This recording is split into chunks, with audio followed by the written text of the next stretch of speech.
नमस्कार विद्यार्थी मित्रांनो, मी मयूर कोळेकर, स्वराज्य अकॅडमी यवतमाळ या यूट्यूब चॅनलवर आपले सर्वांचे स्वागत करतो।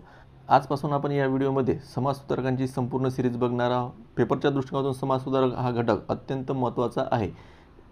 या घटकावर नेहमी परीक्षेमध्ये प्रश्न विचारले जाते म्हणजे जातेच। तर बघा, राजाराम मोहन रॉय यांनी समाज सुधारणेचा पाया भारतामध्ये रोवला। आता समाज सुधारणेची सुरुवात कुठे झाली म्हटलं तर बंगाल प्रांतामध्ये झाली आणि राजाराम मोहन रॉय सुद्धा कुठले होते, बंगालमधले होते। त्याच्यामुळे पहिले समाज सुधारक आपण कोणते घेतो म्हटलं तर राजाराम मोहन रॉय। त्यानंतर आपण याच्यामध्ये राजाराम मोहन रॉय यांच्या जीवनातील संपूर्ण माहिती बघणार आहोत। त्याच्यानंतर ब्राह्मो समाज आणि त्याच्यानंतर त्या ब्राह्मो समाजाच्या उपशाखा यांच्याबद्दल संपूर्ण माहिती या व्हिडिओमध्ये आपल्याला बघायची आहे। बघा, व्हिडिओ संपूर्ण राज्यसेवा, एमपीएससी आणि इतर कोणत्याही स्पर्धा परीक्षेसाठी उपयुक्त आहे। तर बघा मित्रांनो, सुरुवात करूया आपण आजच्या या व्हिडिओला।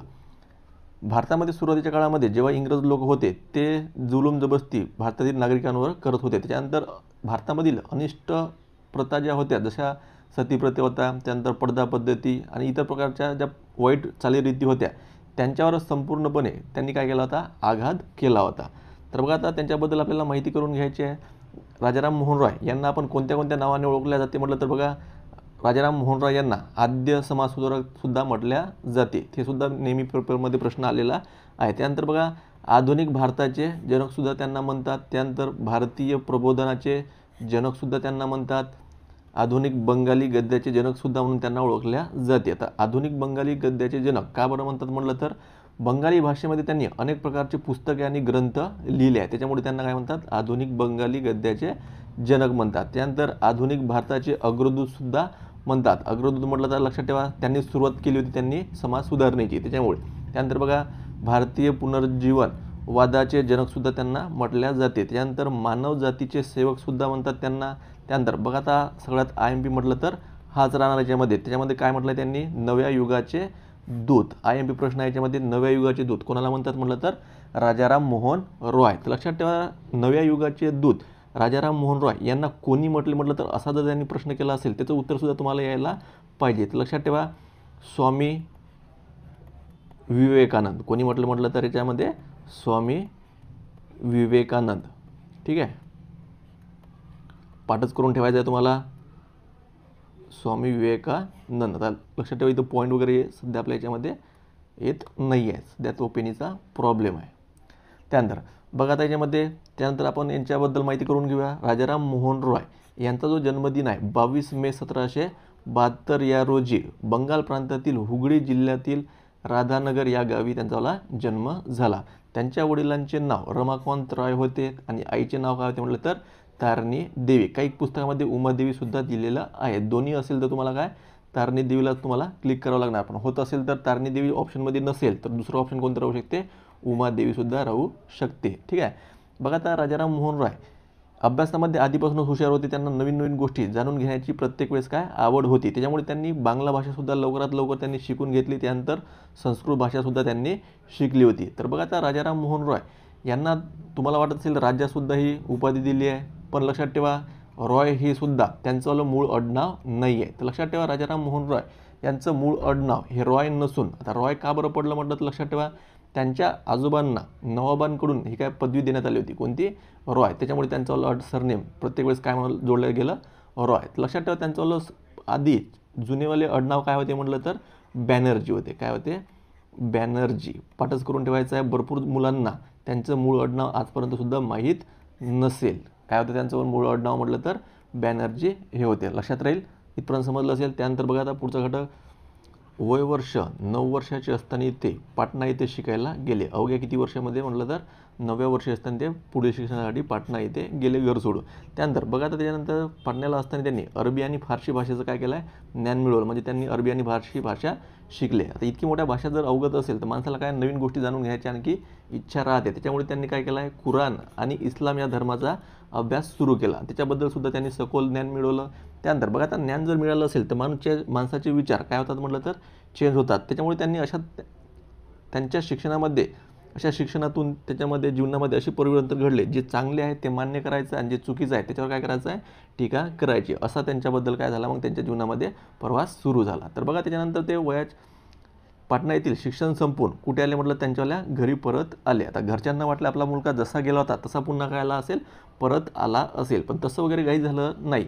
आता घरचे जेव्हा पूजा वगैरे करायची असते तेव्हा ते घरच्यांना नेहमी सांगायचे मूर्तीपूजा हे करणं हे वाईट गोष्टी आहे, असं केल्याने की देव प्राप्त होईल याची गॅरंटी नाही. त्याच्यानंतर अशा अनेक गोष्टी ज्या आहे हिंदू धर्मातील जे वाईट गोष्टी आहेत त्याच्यावर ते काय करू लागले, टीका करू लागले. त्याच्यामुळे घरच्यांना असं वाटत होतं आपला मुलगा इथेचा बिघडला, गावाला गेला आणि इथं सगळं काय बिघडून आला आहे. तर लक्षात ठेवा ते वयाच्या 15व्या वर्षी, वय वर्ष त्यांचं किती होतं म्हटलं तर 15 वर्षाचे असताना त्यांनी काय केलं आहे, मूर्तीपूजा व अंधश्रद्धा यांच्यावर टीका करणारे सरळ त्यांनी काय केलं आहे, पुस्तक लिहिले. कितव्या वर्षी फक्त म्हटलं तर वयाच्या 15व्या वर्षी. लक्षात राहील इथपर्यंत. त्यानंतर बघा आता इतके मोठे पुस्तक लिहिल्याच्या नंतर आजूबाजूचा जो समाज आहे त्यांच्या घरच्यांना सुद्धा काय बोलणार. त्याच्यानंतर त्यांच्या घरचे सुद्धा अतिशय अंधश्रद्धाळू व्यक्ती होते. त्याच्यामुळे त्यांच्या घरच्यासोबत त्यांचं अजिबात पटत नव्हतं आणि त्यांची आईसुद्धा खूप म्हटलं तर डेंजर प्रमाणात म्हटलं तरी होती. त्याच्यामुळे त्यांनी काय केलं आहे, त्यांचं घर सोडण्याचा सरळ त्यांनी काय केला आहे, विचार केला. वयाच्या किती वर्षी म्हटलं तर 16 वर्षाचे असताना त्यांनी काय केलं, घर सोडले. लक्षात राहील.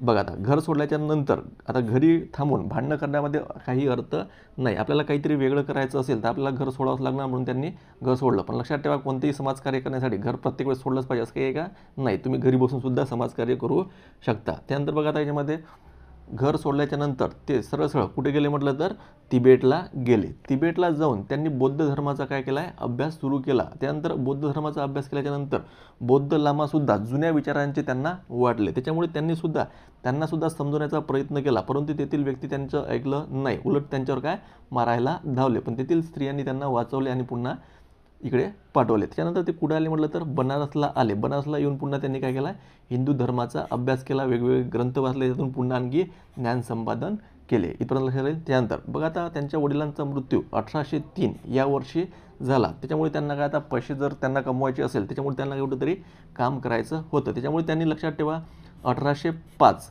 या वर्षी ईस्ट इंडिया कंपनीत दिवाण म्हणून त्यांनी काय केली, कामाला सुरुवात केली. लक्षात राहील इथपर्यंत. त्यानंतर आता इथं ईस्ट इंडियामध्ये काम करताना जॉन डिग्बी, लक्षात ठेवा व्यक्तीचं नाव तुम्हाला लक्षात ठेवायचं. याच्यामध्ये काय सांगितलं, याच्यामध्ये जॉन डिग्बी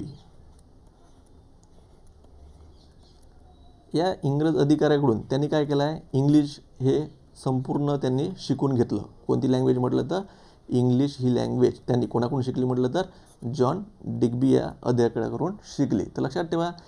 तर लोकांना जर त्यांच्याबद्दल आतुरता का बरं वाटत होती म्हटलं, त्यांच्या जीवनामध्ये त्यांनी असंख्य प्रकारच्या भाषा शिकल्या होत्या. जशा प्रकारे मी तुम्हाला सांगू शकतो त्याच्यामध्ये अरबी, फारसी, संस्कृत, फारसी, लॅटिन, युनानी, हिब्रू, त्यानंतर इंग्लिश अशा प्रकारच्या असंख्य साऱ्या त्यांना भाषा येत होत्या. त्याच्यामुळे लोकसुद्धा त्यांना काय त्याच्या जवळजवळ राहत होते. कारण की इतक्या मोठ्या भाषा असणारा व्यक्ती काही ना काही त्याच्याजवळ सुद्धा नॉलेज वेगवेगळं असू शकते. त्यानंतर बघा आता त्यांच्या जीवनामध्ये अशी एक घटना घडली. 1811 या वर्षी त्यांच्या भावाचा मृत्यू झाला. त्याच्या भावाचे नाव काय होते म्हटलं तर जगमोहन रॉय. त्याच्या मृत्यूनंतर आता लक्षात ठेवा जुन्या काळामध्ये सतीप्रथा ही खूप वाईट गोष्ट होती. त्याच्यामध्ये सतीप्रथा म्हणजेच काय होते म्हटलं तर एखाद्या व्यक्तीचा पती जर मृत्यू पावला असेल तर त्या स्त्रीला, त्या विधवा स्त्रीला सुद्धा आगीमध्ये ढकलल्या जात होते. तिची इच्छा नसताना सुद्धा तिला काय जबरदस्तीनं आगीमध्ये ढकलल्या जायचे. तर लक्षात ठेवा जगमोहन रॉय म्हणजे राजाराम मोहन रॉय यांच्या वहिनी, यांची कोण म्हटलं तर वहिनी, यांनासुद्धा सती जावं लागलं. यांनी घरच्यांना समजवण्याचा खूप प्रयत्न केला, पण घरचे सुद्धा अंधश्रद्धाळू व्यक्ती असल्यामुळे आणि तेथील आजूबाजूचे मंडळी याच्यामुळे त्यांना काय जबरदस्तीने सती जाण्यास भाग पाडले. तर लक्षात ठेवा ते त्यांच्या वहिनीला सुद्धा वाचवू शकले नाही. तर लक्षात ठेवा तुम्हाला एक होमवर्कसाठी म्हणून याच्यामध्ये त्यांच्या वहिनीचे नाव काय, तुमच्यासाठी हा वाला एक प्रश्न आहे. त्यानंतर याच्यावर तुम्हाला काय करायचं आहे, आन्सर कमेंट बॉक्समध्ये द्यायचं आहे. कोणाचा, राजाराम मोहन रॉय यांच्या ज्या सती गेल्या होत्या वहिनी त्यांचं नाव तुम्हाला काय करायचं आहे, कमेंट बॉक्समध्ये कमेंट करायचं आहे. इथपर्यंत समजलं आहे. तर बघा त्यांच्या वहिनीसुद्धा सती गेल्यामुळे त्यांनी अतिशय जास्त प्रमाणामध्ये अंधश्रद्धा दूर करण्याचा प्रयत्न, सतीबंदी याच्यावर सुद्धा त्यांनी काय केला आहे, लोकांना जागृत करण्याचा प्रयत्न केला. त्याच्यानंतर ते प्रत्येक वेळेस टीका करायचे, वेगळे पुस्तकाच्या माध्यमातून, पेपरच्या माध्यमातून ते काय करायचे, मग याच्यावर अशा गोष्टीवर वाईट चालीरीतीवर टीका करणं त्यांनी सुरू केलं. त्याच्यामुळे लक्षात ठेवा तेथील असंख्य लोकसुद्धा अजून त्याच्यावर काय जास्त प्रमाणात रागवायचे. आता नेहमी घरातनी भांडण होण्यापासून मग त्यांनी काय केलं आहे, पुन्हा घर सोडण्याचा विचार केला. ठीक आहे. त्यानंतर विचार केल्याच्या नंतर लक्षात ठेवा ते आता कामाला तर होतेच. कामाला कुठं होते म्हटलं तर ईस्ट इंडिया कंपनीमध्ये. मग त्यांनी कुठं गेले म्हटलं तर लक्षात ठेवा ईस्ट इंडिया कंपनी थ्रू त्यांना भूतानला पाठवले. कुठे म्हटलं तर भूतानला पाठवले. कशासाठी? म्हणून राजदूत म्हणून त्यांची काय निवड केली आणि ते कुठे गेले म्हटलं तर भूतानला सुद्धा गेले. त्यानंतर भूतानहून येऊन त्यांनी काय लक्षात ठेवायचं यामध्ये 1814 या वर्षी ईस्ट इंडिया कंपनीतील त्यांनी काय केलं? काम सोडले. आता काम का बरं सोडले म्हटलं तर त्यांना समाज सुधारणामध्ये जास्त वेळ द्यायचा होता, परंतु काम करता करता जॉब करता करता त्यांना समाज सुधारणेसाठी जास्त वेळ देता आला नाही. त्याच्यामुळे त्यांनी काय केलं आहे? जॉबसुद्धा त्यांचावाला सोडला. लक्षात राहील इथपर्यंत. त्यानंतर लक्षात ठेवा जॉब सोडल्याच्या नंतर त्यांनी काय केलं आहे? 1815 या वर्षी एकेश्वरवादाचा प्रचार करण्यासाठी म्हणून त्यांनी एक सभा स्थापन केली आहे. त्या सभेचं नाव लक्षात ठेवा, तुम्हाला पेपरमध्ये विचारल्या जाते. त्या सभेचं नाव कोणतं तो म्हटलं तर आत्मीय सभा. नाव तर सगळ्यांनी आठवलं असेल, आत्मीय सभा. लक्षात राहील. त्यानंतर बघा आता ही सभा कशासाठी स्थापन केली होती म्हटलं तर एकेश्वरवादाचा प्रसार. आता एकेश्वरवाद म्हणजेच काय होते म्हटलं लक्षात ठेवा, प्रत्येक धर्मजातीमध्ये फक्त काय ईश्वर किती राहणार म्हटलं तर एकच राहणार. याचा प्रचारासाठी त्यांनी म्हणून काय केलं आहे? 1815 या वर्षी आत्मीय सभेची स्थापना केली. लक्षात राहील इथपर्यंत. त्यानंतर बघा आता पुढे the encroachment on the rights of Hindu female. लक्षात ठेवा याच्यामध्ये काय सांगितलं होतं? भारतीय महिलांची नेहमी काय दुर्दशा कोण्या पद्धतीने होते हे या पुस्तकामध्ये त्यांनी सांगितलं आहे. त्यानंतर आणखी इतर जाती धर्मामध्ये सुद्धा ज्या वाईट गोष्टी आहेत याच्यावर सुद्धा त्यांनी काय केली आहे?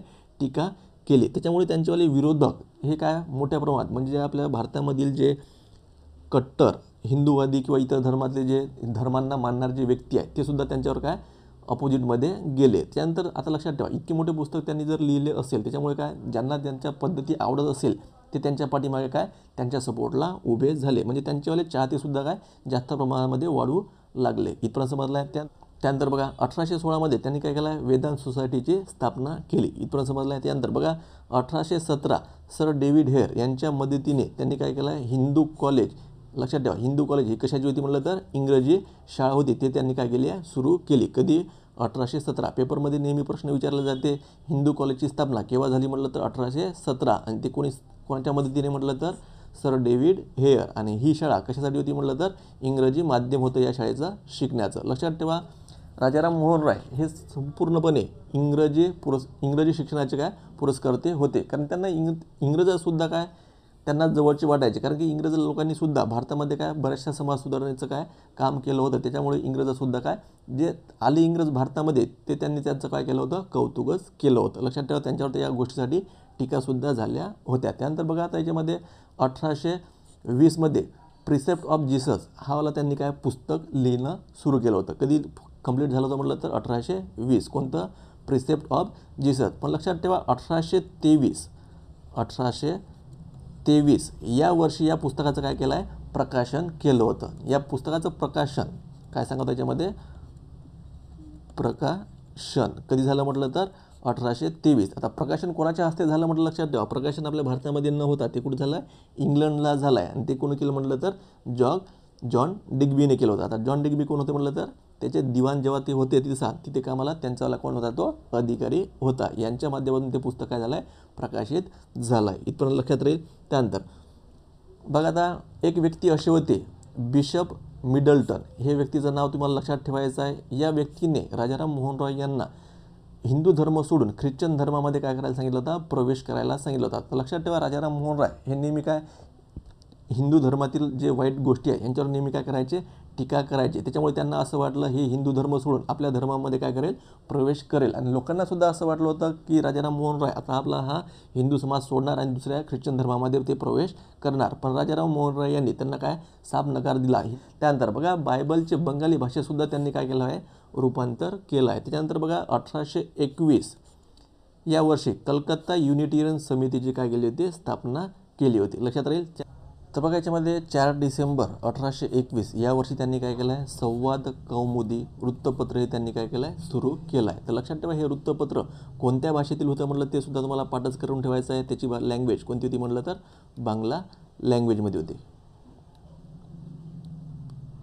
बांगला कोणते होते म्हटलं तर ते बांगला या लँग्वेजमध्ये होते. तर लक्षात ठेवायच्यामध्ये नेहमी प्रश्न नेहमी आधारित असते. कधी होती डेटसुद्धा तुम्हाला पाठच करून ठेवायचं आहे. 4 डिसेंबर 1821. तर लक्षात ठेवा आपल्याला व्हिडिओ थोडा शॉर्ट बनवायचा आहे. त्याच्यामुळे आपली बोलण्याची स्पीडसुद्धा कशी आहे? थोडीफार जास्त ठेवली आहे. त्यानंतर बघा त्याच्यामध्ये 1825 या वर्षी त्यांनी काय केलं आहे, वेदांत कॉलेज आणि अँग्लो उर्दू स्कूल याची सुद्धा त्यांनी काय केली होती, स्थापना केली. लक्षात ठेवा, जे डेट सांगत आहोत ते सुद्धा तुम्हाला काय व्यवस्थित पाठ करायचे आहे. तर ते तुम्ही जे पुस्तक वापरत असेल किंवा जे तुमच्याकडे नोट्स असेल त्याच्यामध्ये काय एक्स्ट्रा पॉईंट जे तुमच्याकडे नसेल ते तुम्हाला काय करायचे याच्यामधून आपल्या या व्हिडिओमधून ॲड करायचं आहे. त्याच्यामुळे पेन आणि बुक सोबत ठेवायचं. त्यानंतर बघा 20 ऑगस्ट किती सांगितलं आहे, 20 ऑगस्ट 1828 या वर्षी त्यांनी काय केले आहे, ब्राह्मो समाजाची स्थापनासुद्धा केली होती. लक्षात ठेवायच्यामध्ये तुम्हाला हे पाठच करून ठेवायचं आहे आणि ब्राह्मो समाजाबद्दल आपल्याला सविस्तर माहिती समजून समोर घ्यायची आहे. त्यानंतर बघा 1827 या वर्षी ब्रिटिश इंडिया युनिटेरियन असोसिएशनची सुद्धा काय केली होती, स्थापना झाली होती. लक्षात राहील. त्यानंतर बघा आता सतत कमीत कमी जवळपास 18 वर्षाच्या प्रयत्नानंतर, किती म्हटलं तर 18 वर्षाच्या प्रयत्नानंतर लॉर्ड बेंटिंग यांनी राजाराम मोहन रायच्या मदतीने सतीबंदीचा काय केला म्हटलं तर कायदा लागू केला. कधी म्हटलं तर 1829 या वर्षी. याच्यावर नेहमी प्रश्न विचारले जाते, सतीबंदीचा कायदा कधी कोणत्या वर्षी सुरू झाला म्हटलं तर 1829. असं सुद्धा म्हटलं जाते, जेव्हा सतीबंदीचा कायदा लागू झाला, ज्या विधवा महिला सती जाणार नाही त्यांना महिन्याचे किंवा सरकारकडून इंग्रजांकडून 10 रुपये त्यांना काय रोख रक्कमसुद्धा दिल्या जायची. पण हेच कितपत खरं आहे याची सुद्धा अजून गॅरंटी नाही, कारण त्या काळचे 10 रुपये म्हणजे भरपूर मोठ्या प्रमाणात जास्त रुपये रक्कम झाली होती. लक्षात राहील. त्यानंतर पुढे सुद्धा बघायचं आहे. बघा त्यांनी आजपर्यंत कोणते कोणते वृत्तपत्र लिहिले आहेत हे सुद्धा आपल्याला एक वेळ बघून घ्यायचे आहे. समाचार चंडिका हे वृत्तपत्रसुद्धा त्यांचंच वालं होतं. त्यानंतर बेंगॉल हेरॉल्ड या नावाचे पुस्तकसुद्धा त्यांचेच आहे. त्यानंतर ब्रह्मनिकल मॅगझिन, तर लक्षात ठेवा ब्रह्मनिकल मॅगझिन हे कशामध्ये आहे म्हटलं तर इंग्लिश या लँग्वेजमध्ये होती. कोणती, ब्रह्मनिकल मॅगझिन, हे सुद्धा त्यांचीच आहे. त्यानंतर मिरत उल अखबार, याच्यावर नेहमी हा प्रश्न विचारला जाते. तर लक्षात ठेवा मिरत उल अखबार. आता हे कोणत्या भाषेत लँग्वेजमधलं होतं म्हटलं तर पारशीमधलं होतं. कोणते होते म्हटलं तरी पारशी भाषेमधलं हे वृत्तपत्र होतं. याच्यावर नेहमी आजपर्यंत जास्तीत जास्त प्रश्न याच्यावर विचारले आहे. मिरत उल अखबार हे कोणत्या भाषेमधलं वृत्तपत्र होतं म्हटलं तर पारशी या भाषेमधलं वृत्तपत्र होतं. तर लक्षात ठेवा. तर हे जे वृत्तपत्र होतं ते मासिक होतं, दैनिक होतं की साप्ताहिक होतं, असं जर त्यांनी विचारलं असेल तर हे कोणतं वृत्तपत्र होतं म्हटलं तर साप्ताहिक होतं. कोणतं, साप्ताहिक. लक्षात राहील. याच्यामध्ये पाठच करून ठेवायचं आहे. आणि या वृत्तपत्राची कोणत्या वर्षी झालं होतं म्हटलं तर हे 1822. लक्षात ठेवा, याचं तुम्हाला हे सुद्धा पाठच करून ठेवायचं आहे. कोणत्या वर्षीचं वृत्तपत्र होतं 1822. नेहमी याच्यावर एक प्रश्न आधारित असतो. मिरत उल अखबार हे कोण्या वर्षीचं वृत्तपत्र त्यांनी काढलं होतं 1822. आणि कोणत्या लँग्वेजमधलं होतं म्हटलं तर पारशी. आणि ते कोणत्या प्रकारचं होतं म्हटलं तर हे साप्ताहिक होतं. लक्षात राहील. हे तुम्हाला पाठच करून ठेवायचं आहे. त्यानंतर बघा त्यांनी उपनिषदांवर वेदांसार हा ग्रंथसुद्धा लिहिला होता. त्यानंतर वज्रसूची या संस्कृत ग्रंथाचे इंग्रजी भाषांतरसुद्धा त्यांनी केले होते. त्यानंतर बघायच्यामध्ये डिरोजिओ ही सुधारणावादी चळवळसुद्धा त्यांनी काय केली होती, सुरू केली होती. लक्षात ठेवा. आता पेपरचा पॅटर्न काही बदलत चाललेला आहे. त्याच्यामुळे तुम्हाला काय कधी त्यांनी विचारलं असेल डिरोजिओ ही सुधारणा चळवळ खालीलपैकी कोणत्या नेत्याची होती म्हटलं तर बघायला याच्यामध्ये कोण राहणार म्हटलं तर राजाराम मोहन राय यांनी ही काय केली होती, चळवळ सुरू केली होती. लक्षात राहील. त्यानंतर तर बघा याच्यामध्ये सुरुवातीच्या काळामध्ये भारतामध्ये इंग्रजांनी बऱ्याचशा प्रमाणात लूट माजवली होती. म्हणजे आपण याच्यामध्ये म्हणू शकतो कर वाढवले होते. त्यानंतर परशाच्या अनिष्ट म्हणजे काय प्रथा होत्या. त्याच्यानंतर त्यांच्यावाला सहकार्य मिळत नव्हतं बरोबर. त्याच्यामुळे त्यांनी राजाराम मोहन राय यांनी भरपूर मोठ्या प्रमाणात त्यांनी काय आवाज उठवला होता. पण त्यांचा आवाज त्यांच्या सरकारपर्यंत पोहोचणं अत्यंत महत्त्वाचं होतं. त्याच्यामुळे राजाराम मोहन राय यांनी काय ठरवलं की आपण इथून सरळ यांच्या काय बॉसपर्यंत जायचं. बॉस म्हणजे कोण, सरळ इंग्लंडला जायचं आणि त्याच्यावर काय करायचं आहे, ती जाऊन आपल्याला समस्या मांडायच्या. पण लक्षात ठेवा इंग्लंडला जाणं म्हणजे खर्चिक काम होतं. त्याच्यामुळे त्यांनी काय केलं आहे, लक्षात ठेवा. त्याच पद्धतीनं दिल्लीचा बादशाह अकबर दुसरा, कोण सांगत याच्यामध्ये नाव लक्षात ठेवायचं आहे, अकबर दुसरा. ठीक आहे, लक्षात राहिले. अकबर दुसरा यांनासुद्धा त्यांना जे कर मिळत होतं किंवा आपण याला काय म्हणू कंपनी भत्ता त्यांना काय कमी प्रमाणात मिळत होता. त्याच्यामुळे त्यांनासुद्धा असा एक व्यक्ती पाहिजे होता जो आपला राजदूत म्हणून इंग्लंडला जाणार आणि आपलीवाली बाजू तिथे काय मांडणार. त्याच्यासाठी व्यक्ती त्यांना बऱ्याचशा लँग्वेज इंग्लिशसुद्धा यायला पाहिजे होती आणि हुशारसुद्धा असायला पाहिजे. त्याच्यामुळे त्यांनी लोकांनी काय केलं आहे, त्यांचं नाव कोणाचं सुचवलं म्हटलं तर राजाराम मोहन राय. तर लक्षात ठेवा अकबर दुसरा यानेच काय केलं, राजाराम मोहन राय तिकडे राजदूत म्हणून पाठवण्यासाठी म्हणून त्यांना कोणती पदवी दिली होती म्हटलं तर राजा ही पदवी दिली होती. त्याच्यामुळे हा वाला पॉईंट लक्षात ठेवायचा आहे. त्यानंतर बघा आता ते इंग्लंडला जाण्यासाठी आता तुम्हाला याच्यामध्ये एक प्रश्न होमवर्कसाठी म्हणून आणखी एक प्रश्न आहे, राजाराम मोहन रॉय इंग्लंडला कोणत्या वर्षी गेले, हा तुमच्यासाठी काय एक प्रश्न राहणार. ते तुम्हाला काय इयर तुम्हाला कमेंट बॉक्समध्ये कमेंट करायची आहे, लक्षात राहील. त्यानंतर बघा आता त्यांनी काय केलं होतं, इंग्लंडला जाण्याचं ठरवलं. राजाराम मोहन रॉय यांनी काय इंग्लंडला जाण्याचं ठरवलं. आता राजाचं सुद्धा काम होते आणि आपलं सुद्धा समस्या तिथे जाऊन मांडता येईल या उद्देशाने राजाराम मोहन रॉय सुद्धा राजी झाले. पण लक्षात ठेवा, लोकांचं असं म्हणणं होतं, समुद्र जर आपण पार केला तर आपला मृत्यू काय नक्की होणार म्हणजे होणार, हे लोकांची काय अंधश्रद्धा होती. पण लोकांना आता काही समजून पार करण्यासाठी म्हणून आता लोकांनी तर त्यांना विरोध केला होता, जाऊ नको म्हणून, पण राजाराम मोहन रॉय ऐकलं नाही आणि त्यांनी काय इंग्लंडला जायचं ठरवलं. तर लक्षात ठेवायच्यामध्ये अल्बियम स्टीमरने ते काय कुठे गेले म्हटलं तर इंग्लंडला जाण्यात ते निघाले. तर त्यांना तिथं जाऊन करायचं काय होतं, तर त्यांना पहिल्यांदा म्हणजे अकबर दुसरा यांची जी समस्या होती, त्यांचावाला जो भत्ता मिळत होता तो त्यांना काय करायचा होता, वाढवायचा होता. त्यानंतर त्यांच्यावाल्या ज्या समस्या होत्या राजाराम मोहन रॉय त्याच्या पुढे काय करायच्या होत्या, मांडायच्या होता. त्यानंतर बघा ते त्यांच्यावाले इतके सारे पुस्तक होते, त्याच्यामुळे त्यांच्यावाले आपण म्हणतो आपण अनुयायी म्हणा किंवा त्यांच्यावाले फॅन वगैरे जे होते ते इंग्लंडला सुद्धा होते. त्याच्यामुळे त्यांच्यावाला प्रचार तिकडे इंग्लंडला पोहोचल्याच्या नंतर लोकांनी सुद्धा त्यांच्यावाला जल्लोष पद्धतीने काय केलं आहे, स्वागत केलं. त्याच्यानंतर त्यांना इंग्लंडला पोहोचल्याच्यानंतर तेथील रस्ते, इमारती अशा असंख्य प्रकारच्या त्यांच्यावाली स्वच्छता हे पाहून त्यांना असं वाटलं, भारतामध्ये आपण परत गेल्याच्या नंतर भारताचे सुद्धा याच पद्धतीने आपल्याला काय चांगल्या पद्धतीनं बनवायचा आहे. त्यांना असं इंग्लंडला बघून त्यांना असं वाटलं होतं, लक्षात राहील. त्यानंतर बघा त्याच्यामध्ये इंग्लंडच्या लोकांनी सुद्धा 1831 या वर्षी त्यांना काय मेजवानी म्हणून सुद्धा त्यांना बनवलं होतं. त्यानंतर बघा त्याच्यामध्ये जेव्हा सम्राट विल्यम काय सांगा त्याच्यामध्ये लक्षात ठेवायच्यामध्ये सम्राट विल्यम चतुर्थ यांचा राज्याभिषेक सोहळासुद्धा तिथसा पार पडलो होतं.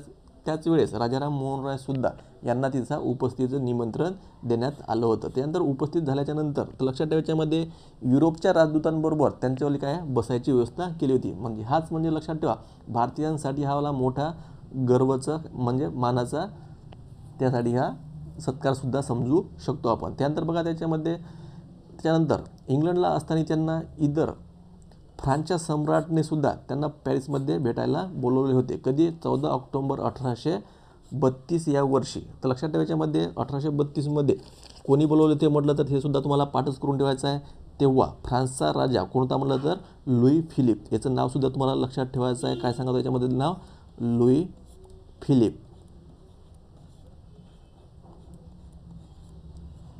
ठीक आहे, लक्षात राहील इथपर्यंत. त्यानंतर बघा आता असंख्य वेळेस त्यानंतर तिथं गेल्याच्या नंतर लक्षात ठेवा त्याच्यामध्ये संसदेमध्ये पहिले भारतीय व्यक्ती होते का ते आपल्या भारतामधून गेले तिकडे आणि त्याच्यामध्ये बोलले. तर लक्षात ठेवा त्याच्यामध्ये युरोपियन देशाच्या धर्तीवर सुद्धा पाय ठेवणारे राजाराम मोहन रॉय हे पहिले व्यक्ती होते. याच्यावर सुद्धा बऱ्याचदा पेपरमध्ये प्रश्न विचारला आहे आणि त्याच्या संसदेमध्ये सुद्धा जाऊन बोलणारे ते काय पहिले व्यक्ती होते. त्याच्यामध्ये मग त्यांनी कोणत्या गोष्टी मांडल्या असेल तर लक्षात ठेवा याच्यामध्ये जे आपला अकबर दुसरा यांच्यावाली जी महत्त्वाची अट होती त्यांनी सांगितलं होतं त्यांचा भत्ता वाढवावा, ह्यासुद्धा जशा गोष्टी मांडल्या. त्यानंतर भारताची जी आर्थिक स्थिती कशी सुधारेल याच्यावर सुद्धा त्यांनी काय केले होते, अशा प्रकारचे भाषण केले होते. त्यानंतर बघायच्यामध्ये 3 लाख वार्षिक भत्ता त्यांचा काय करण्यात आला होता, वाढवण्यात आला होता. कोणाचा म्हटलं तर अकबर दुसरा. म्हणजे लक्षात ठेवा त्यांच्यासाठी जे राजदूत म्हणून त्यांना पाठवलं होतं म्हणजे त्यांनी ते काम काय केलं होतं, सफल केलं होतं. इथपर्यंत समजलं आहे. त्यानंतर बघा त्याच्यामध्ये राजाराम मोहन रॉय इंग्लंडमध्येच असताना त्यांच्यावाला काय 27 सप्टेंबर 1833 या वर्षी मस्तिज्वर कोणता म्हटलं तर याच्यामध्ये लक्षात ठेवायच्यामध्ये मस्तिज्वर या आजारामुळे त्यांच्यावाला तिथेच काय झाला, इंग्लंडमध्येच मृत्यू झाला होता. ही खूप मोठी शोकांतिका आहे, भारतामध्ये ते येऊ शकले नाही. त्यामध्ये बघा राजाराम मोहन रॉय यांचं निधन झाल्याच्या कुठं झालं म्हटलं तर इंग्लंडमधील ब्रिस्टल या ठिकाणी झालं होतं. त्यानंतर बघा त्यांचेचवाले एक मित्र होते देवेंद्रनाथ टागोर. ठीक आहे, नाव ऐकलं असेल सगळ्यांनी. तर बघा याच्यामध्ये देवेंद्रनाथ टागोर हे त्यांचेवाले मित्र होते. देवेंद्रनाथ टागोर यांनी 1842 या वर्षी इंग्लंडला जाऊन त्यांची जे अस्थी आहे किंवा आपण त्यांच्यावाली समाधी स्मारकसुद्धा त्यांनी तिचा इंग्लंडला जाऊन बांधले होते. कोणत्या वर्षी म्हटलं तर 1842 या वर्षी. कोण गेले होते म्हटलं तर इंग्लंडला, देवेंद्रनाथ टागोर. त्यांनी तिचा इंग्लंडमध्ये जाऊन त्यांच्यावाला काय स्मारकसुद्धा बांधण्यात आलं होतं. लक्षात ठेवा इथपर्यंत आपलं समजलं असेल. आता इथं राजाराम मोहन रॉय यांच्या जन्मापासून आपण त्यांच्या मृत्यूपर्यंत आलो आहे. याच्यानंतर आपल्याला बघायचं आहे ब्राह्मो समाज. त्यांच्याबद्दल ब्राह्मो समाजाचे कार्य काय होते, त्यानंतर त्यांचावाला उद्देश काय होता, अशाबद्दल आपल्याला सविस्तर माहिती जाणून घ्यायची आहे. बघा याच्यामध्ये ब्राह्मो समाजावर नेहमी प्रश्न विचारल्या जाते. ब्राह्मो समाजाची स्थापना बघा कधी झाली होती? 20 ऑगस्ट 1828. आधी सुद्धा सांगितलं आहे, इयर तुम्हाला मुखपाठ करून ठेवायचं आहे. तर आता लक्षात ठेवा ब्राह्मो समाजाचा उद्देश काय होता, म्हणजे ब्राह्मो समाज त्यांनी कशासाठी स्थापन केला. तर बघा याच्यामध्ये बघा एकेश्वरवादाचा पुरस्कार हा म्हणजेच काय होणार म्हटलं लक्षात ठेवा, याच्यामध्ये कोणत्याही किती धर्मादी म्हटलं, किती कोणत्याही धर्मामध्ये किंवा किती जातीमध्ये फक्त ईश्वर किती राहणार म्हटलं तर एकच राहणार. सगळ्यांनी काय एकच देवाला मानायचं असं त्यांचं म्हणणं होतं. त्यानंतर मूर्तीपूजेला त्यांनी काय केला होता? विरोध केला. देव मानायचा पण कशाला? मूर्तीपूजा करायचा नाही. तर लक्षात ठेवा त्यांच्याला असं सुद्धा म्हणणं होतं. त्यानंतर निर्गुण व निराकार ईश्वराची काय करायची? प्रार्थना करायची. त्यानंतर सर्व धर्म व ग्रंथांबद्दल त्यांनी काय केलं आहे? नेहमी आदर केला आणि सर्वांना सुद्धा आदर करायला सांगितला. त्यानंतर त्यांचा देवावर विश्वाससुद्धा होता, फक्त काय मूर्तीपूजेला त्यांनी विरोध दर्शवला होता. आणि देव किती फक्त त्यांनी सांगितलं आहे? फक्त एकेश्वरवाद त्यांनी सांगितला. त्यानंतर मानवता, देव कशा शोधायचा म्हटलं तर मानवामध्ये देव शोधायचा असं त्यांनी नेहमी सांगायचे. लक्षात राहील मानवतेवर त्यांचीवाली संपूर्ण श्रद्धा होती. त्यानंतर वंश, लिंग, धर्म यांच्या इत्यादी भेदभाव वर्ग काय नष्ट करून मानवतेची काय करायची? सेवा करायची असं त्यांनी सर्वांना सांगितलं आणि त्यांनी सुद्धा तेच केलं आहे. इथपर्यंत समजला हे कशाचं काय होतं म्हटलं तर उद्देश होता. कशाचा?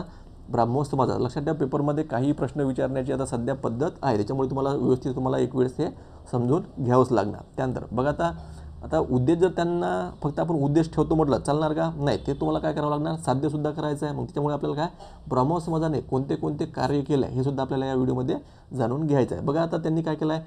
सर्वात पहिल्यांदा जुन्या काळामध्ये अंधश्रद्धा खूप मोठ्या प्रमाणात वाढली होती, त्याच्यावर त्यांनी काय केले? नेहमी प्रहार केला आहे. बघा याच्यामध्ये अंधश्रद्धा म्हणजे कोणती होणार म्हटलं तर कोणत्याही देवाला नवस फेडण्यासाठी म्हणून एखाद्या म्हणजे असं प्राण्याचा बळी देणे वगैरे अशा टाईपचे प्रथासुद्धा आधीपासून चालू होत्या, त्याच्यावरसुद्धा त्यांनी काय प्रहार केला. त्यानंतर स्त्री सन्मानासाठी त्यांनी सुद्धा काय केल्या? प्रयत्न केला. स्त्रियांना आधी जास्त प्रमाणात दर्जा देण्यात येत नव्हता, त्याच्यामुळे त्यांनी सुद्धा काय स्त्रियांसाठी सुद्धा भरपूर सारे कार्य केल्या. त्यानंतर बहुपत्नीत्वाला त्यांनी काय केला आहे? विरोध केला. बहुपत्नीला विरोध म्हणजेच काय म्हटलं तर एखादा व्यक्ती 4-5 स्त्रियांशी काय करत होता? तो लग्न करायचा, त्याच्यासुद्धा त्यांनी काय केलं आहे? त्यांनी विरोध दर्शवला. त्यानंतर सतीप्रथा, सतीप्रथाबद्दल मी आधीच सांगितलं आहे, ही खूप मोठी वाईट प्रथा होती त्या आधीच्या काळामध्ये. त्यांच्याच प्रयत्नामधून त्यांनी काय सांगितलं होतं तुम्हाला? सतीप्रथा विरोधी कायदा अंमल झाला होता. कोणाच्या प्रयत्न म्हटलं तर राजाराम मोहन राय यांच्याच प्रयत्नातून झाला होता. त्यानंतर पडदा पद्धतीसुद्धा होती, त्याच्यावर सुद्धा त्यांनी काय विरोध दर्शवला. त्यानंतर बालविवाह, आता लक्षात ठेवा मुलांचं आणि मुलींचं लहान वयामध्ये त्यांचा काय विवाह करून दिल्या जात होता. त्यानंतर त्यांच्यावाले प्रयत्नसुद्धा झाले आणि सफलसुद्धा झाले आहे. त्यानंतर बघा आता याच्यामध्ये अस्पृश्यतेला सुद्धा त्यांनी विरोध दर्शवला होता. यांसारख्या असंख्य प्रकारच्या अनिष्ट रूढी परंपरा ज्या होत्या त्यांच्याविरुद्ध त्यांनी काय केल्या होत्या? चळवळी सुरू केल्या होत्या. इथपर्यंत समजलं. हे होती ब्राह्मो समाजाची कार्य. त्यानंतर बघा आता राजाराम मोहन रॉय इंग्लंडला गेल्याच्या नंतर, आता तुम्हाला मी आधीच प्रश्न विचारला होता इंग्लंडला केव्हा गेले होते राजाराम मोहन रॉय, हे तुम्हाला काय सांगितलं होतं? कमेंट बॉक्समध्ये करायचं होतं.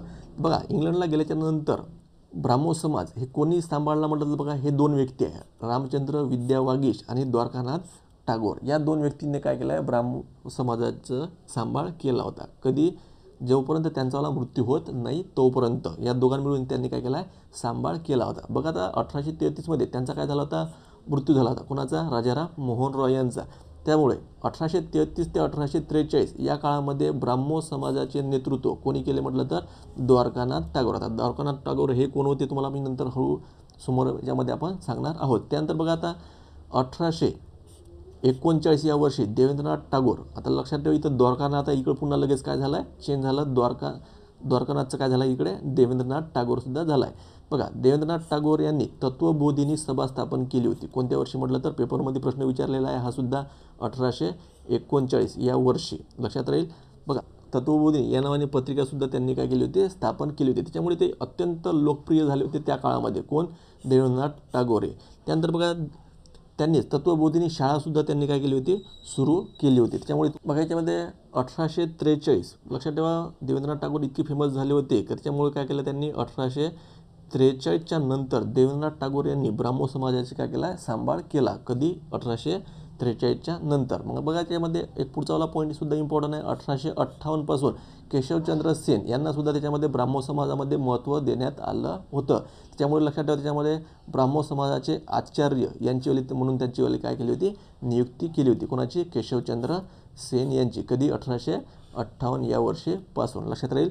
त्यानंतर आता मग सांभाळणारे कोण म्हटलं त्याच्यामधले महत्त्वाचे व्यक्ती देवेंद्रनाथ टागोर आणि कोणते म्हटलं तर केशवचंद्र सेन, हे 2 प्रमुख व्यक्ती त्याच्यामध्ये झाले आहे. पण लक्षात ठेवा आता दोघांचे पण विचार वेगवेगळे होते. आता दोघांनी कार्य चांगले केलंच असेल त्याच्यामुळे त्यांना काय म्हणजे अपवाद नाही जाय, फक्त दोघांचे विचार एकमेकांसोबत काय जुळत नव्हते. त्याच्यामुळे काय लक्षात ठेवा ब्राह्मो समाजामध्ये फूट पडण्याची वेळ आली. आता ब्राह्मो समाजाची फूट पडण्याचे कारण कोणते म्हटलं तर लक्षात ठेवा याच्यामध्ये तुम्हाला बघा आता देवेंद्रनाथ टागोर आणि केशवचंद्र यांच्यामध्ये जे मतभेद झाले होते, फूट का बरं पडली आहे त्याच्यामध्ये आपल्याला काय कारणे जाणून घ्यायचे आहे. तर बघा याच्यामध्ये देवेंद्रनाथ टागोर हे कट्टर हिंदू धर्माभिमानी होते, लक्षात राहील. त्यानंतर केशवचंद्र सेन हे हिंदू धर्माला संकुचित मानत, संकुचित म्हणजे नॅरो मानत, ठीक आहे. संकुचित म्हणजे काय नॅरो, ठीक आहे. त्यानंतर बघा आता देवेंद्रनाथांचे हिंदू संस्कृती कोणत्याच्यामध्ये हिंदू संस्कृती शब्द इथं सुटलेला आहे.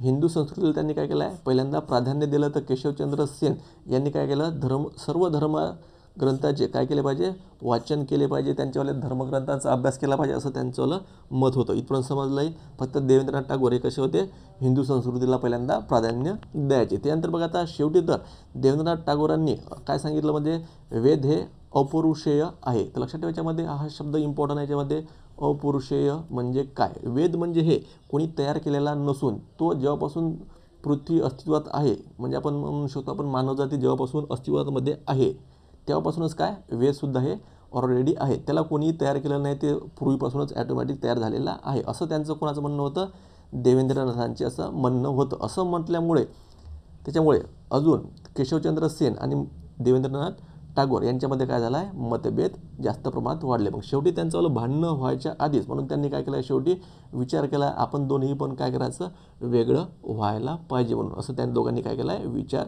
केला. लक्षात राहील इथपर्यंत. बघा आता देवेंद्रनाथ टागोर कोण द्वारकानाथ टागोर कोण हे तुम्हाला जे शब्द आले होते त्याच्यामध्ये द्वारकानाथ टागोर देवेंद्रनाथ टागोर आणि रवींद्रनाथ टागोर केशवचंद्र सेन त्यानंतर रामचंद्र विद्यावागीश यांच्याबद्दल आपल्याला काय करायचे थोडीफार माहिती जाणून घ्यायची आहे. बघा याच्यामध्ये आता याच्यामध्ये रामचंद्र विद्यावागीश यांच्याबद्दल आपल्याला थोडीफार माहिती जाणून घ्यायची आहे. तर रामचंद्र विद्यावागीश यांचा जो जन्मदिन आहे 1786 या रोजी झाला होता, या वर्षी झाला होता. 1786 या वर्षी त्यांचा काय झाला होता जन्म झाला होता. लक्षात राहील इथपर्यंत. त्यानंतर आता लक्षात ठेवा यांचं नाव इतकं बरं का बरं आधी गाजलं होतं तर लक्षात ठेवा जेवढे सर्व धर्माचे जे ग्रंथपुस्तक वगैरे होते ते रामचंद्र विद्यावागीश यांनी कशामध्ये रूपांतर केले म्हटलं तर बंगाली भाषेमध्ये रूपांतर केले होते. त्याच्यामुळे त्यांचं काय जास्त प्रमाणात त्यांचं नाव गाजलेलं होतं. त्यानंतर बघा याच्यामध्ये त्यांनीच 1817 या वर्षी कधी 1817 या वर्षी बंगाली भाषेची पहिली डिक्शनरी त्यांनी स्थापन केली होती. कधी 1817 या वर्षी त्यांनी काय केली होती बंगाली भाषेची पहिली डिक्शनरी स्थापन केली होती. लक्षात राहील. त्यानंतर बघा त्याच्यामध्ये आता देवेंद्रनाथ टागोर आता यात तुम्हाला हे जर सांगायचं झालं असेल तर पहिल्यांदा कोण येणार म्हटलं तर द्वारकानाथ टागोर हे येणार. द्वारकानाथ टागोर ठीक आहे लक्षात राहील. आता द्वारकानाथ टागोर म्हटलं तर हे काय राजा मोहन रायचेच मित्र होते. आता यांचाच वाला जो मुलगा होता ते कोण होते म्हटलं तर देवेंद्रनाथ टागोर हे होते. लक्षात राहील. त्यानंतर बघा आता देवेंद्रनाथ टागोरांचा मुलगा कोण होते म्हटलं तर मग आपल्यावाले रवींद्रनाथ टागोर. लक्षात राहील. आठवलं असेल तर रवींद्रनाथ टागोर म्हटलं सुद्धा तेच होते. आता लक्षात ठेवा हे जे आपण टागोर म्हणत आहोत यांचंच वालं मूळ आडनाव सुद्धा कोणतं होतं म्हटलं लक्षात ठेवा ठाकूर हे त्यांचं वालं आडनाव होतं. लक्षात राहील. कोणाचं टागोर जे आपण म्हणतो हे जे 3 टागोर आपल्याजवळ झालेले आहे यांचं मूळ नाव काय होते म्हटलं तर ठाकूर होते. लक्षात राहील. त्यानंतर बघा याच्यामध्ये ब्राह्मो समाजामध्ये फूट पडली बरोबर आहे. तुम्हाला सांगितलं होतं का बरं फूट पडली म्हटलं तर हे 3 तुम्हाला यांच्यातील मतभेद सांगितले. त्यानंतर बघा आता ब्राह्मो समाजामध्ये काय झालं होतं मग कधीपासून 1865 या वर्षी ठीक आहे. 1865 या वर्षी आदी ब्राह्मो समाज हा एक घटक वेगळा निघाला आणि भारतीय ब्राह्मो समाज हे असे 2 घटक झाले 1865 याच वर्षी. लक्षात राहील. हे फक्त 2 ठेवा खालचा लक्षात सध्या नाही ठेवलं तरी चालते. आता बघा आदी ब्राह्मो समाज याच्यावर नेहमी प्रश्न विचारला जाते त्यामुळे हा वाला पॉईंट तुम्ही एकदम क्लिअर करून ठेवाच. देवेंद्रनाथ टागोर हा यांचा होता. लक्षात राहील याच्यामध्ये.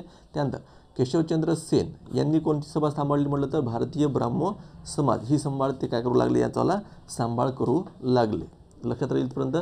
साधारण ब्राह्मो समाज याच्या समाजाची स्थापना कधी झाली म्हटलं तर 1878 या वर्षी झालं होतं. आता का बरं झाली तुम्हाला नंतर सांगतो. आता काय सांगितलं याच्यामध्ये 3 पॉईंट तुम्हाला फक्त व्यवस्थित लक्षात ठेवायचं आहे. आदी ब्राह्मो समाज कोणाचा होता देवेंद्रनाथ टागोर तर लक्षात ठेवा. त्यानंतर भारतीय ब्राह्मो समाज कोणाचा होता म्हटलं तर केशवचंद्र सेन यांनी स्थापन केली. कधी 18 65 या वर्षी, हे दोघांचं इयर सारखंच आहे, फक्त त्यानंतर साधारण ब्राह्मो समाज हे कशातून फूट पडली म्हटलं तर भारतीय ब्राह्मो समाजातून याची काय झाली ती फूट झाली. कधी 1878 या वर्षी. तर साधारण ब्राह्मो समाजामध्ये कोणते व्यक्ती होते म्हटलं तर निशिवनाथ शास्त्री, त्यानंतर आनंद मोहन बोस, शिवचंद्र देव, त्यानंतर उमेशचंद्र दत्त अशावाले प्रकारचे व्यक्ती होते.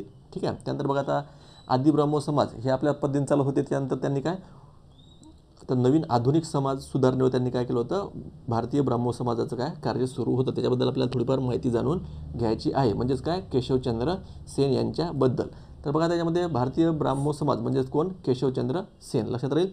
त्यानंतर ते मोठ्या प्रमाणात गाजले होते. का बरं गाजले होते म्हणलं, त्यांनी भरपूर प्रमाणात मोठे चांगले कार्यक्रम उपक्रम राबवून लोकांना काय त्यांनी केलं होतं, संघटित केलं होतं. त्याच्यामुळे त्यांनी लक्षात ठेवा उत्तर भारत, पंजाब, मद्रास अशा अनेक राज्यामध्ये त्यांनी काय केलं होतं, भारतीय ब्राह्मो समाजाच्या शाखा ओपन निर्मिती केली होती. लक्षात राहील. त्यानंतर बघा आता 1 डिसेंबर 1856 भारतातील पहिला विधवा पुनर्विवाह स्थापन झाला होता. लक्षात ठेवा हे 1856 हे कोणी केलं म्हटलं तर भारतीय ब्राह्मो समाज की नाही, फक्त आपला रेग्युलरला ब्राह्मो समाज. कारण लक्षात ठेवा 1865 या वर्षी याचीवाली स्थापना झाली होती. कशाची, भारतीय ब्राह्मो समाजाची. कधी झाली म्हटलं तर 1865. ठीक आहे.